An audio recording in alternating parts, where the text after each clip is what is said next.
ഇതാ വഴിയല്ലേ? ആത്തെന്തായിരുന്നു പരിപാടി? അമ്പലത്തിലൊരു വഴിപാടിന്റെ കാര്യം പറഞ്ഞു. വഴിപാടായിരുന്നല്ലോ, നല്ല കാര്യമായിട്ടായിരുന്നല്ലോ. തോന്നിയ ദിവസം പറയുന്നത്. തോന്നിയ ദിവസം കാണിച്ചിട്ട് ആ പാവം ജവാന്റെ ഫോട്ടോയില് മാലിട്ട് ചന്ദനത്തിലെത്തിക്കണോ അല്ലേ? പുരുഷേട്ടനെങ്ങാനും അറിഞ്ഞാ പിള്ളേച്ചന്റെ ഫോട്ടോയില് മാലിട്ട് ചന്ദനത്തിലെത്തിക്കേണ്ടി വരും.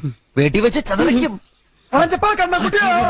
നാട്ടുകാരെ വിളിച്ചു കൂട്ടിട്ട് മോൻ എന്ത് കിട്ടും? എനിക്കൊന്നും കിട്ടില്ല, പിള്ളേച്ചന് കിട്ടും. നല്ല അസല് പൊതുക്ക്, വലിയ നിലവിലുള്ള ആളല്ലേ, എല്ലാവരും ഒന്ന് അറിയട്ടെ എന്ന്. നീ എന്റെ മാനം കളയരുത്. നിനക്ക് എന്ത് വേണേലും ഞാൻ തരാം. എന്ത് തരും?